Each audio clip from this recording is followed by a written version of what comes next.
Hello everyone, I am Yash Rana from the Department of Physics, IIT Kharagpur, and in this video I'm going to dismantle this CPU and explain all the integrate workings of the components.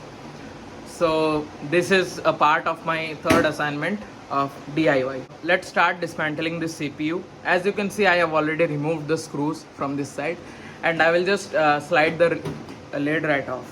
Okay. The first thing that you notice are these wires, okay? Those wires are actually called connectors. A connector is a cable that connects a peripheral device to a hardware component. As you can see, this power supply is connected to the motherboard. It supplies power, okay? There are many types of connectors, but the main ones in use today are USB, FireWire and PS2. Okay.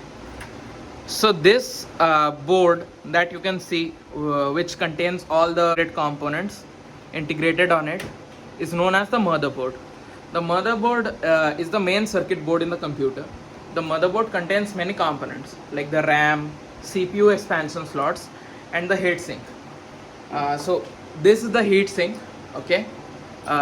This basically cools down this processor, which is the main part of the CPU, at a high performance. The motherboard actually connects all these peripherals together. This fan goes in here. Okay, cool. Yeah. Now coming to the CPU.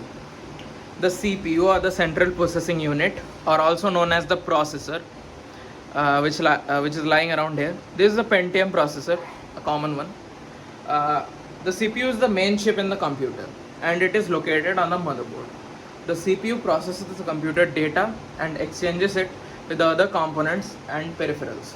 CPUs come in different speeds, but the modern CPUs can go up to 3.9 or 4 gigahertz. This is a dual core CPU, okay? This is an old computer. These slots that you see in the motherboard are called the RAM slots, okay? Those are the slots where we connect the RAM, or the random access memory. This is the main memory that stores data on the computer, okay? RAM is a type of volatile memory, which means that it requires electricity to store data. So when the computer is powered down, all the memory is wiped. There are many types of RAM, including SRAM, DRAM and SODIMM RAM. All these do similar jobs to the RAM, only depends on the quality and the storage capabilities. This is basically a DRAM, okay? Now coming to the power supply. The power supply lies around here, okay? If I show you, the plug connector goes around here and it goes straight to the power supply. From the power supply, it goes to the different components of the motherboard through these wires. Okay, so this thing right here that you can see is the CMOS battery, okay? This basically supplies power to store the BIOS settings and keep the real-time clock running. In this model, it is specifically the CR2032 lithium-ion coins.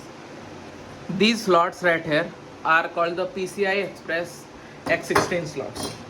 These slots are for the discrete graphics cards and high bandwidth devices such as solid state drives, okay? These slots basically, this white one. The hard disk drive, or the HDD, actually goes around here. As you can see, this is the hard disk drive.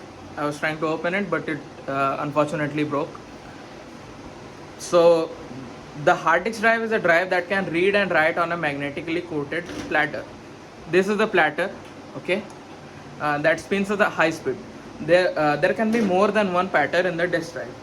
While the platter is rotating, the magnetic head reads the data stored on it.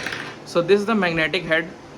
As you can see, this actually reads the data, okay? A computer can basically have more than one hard drive.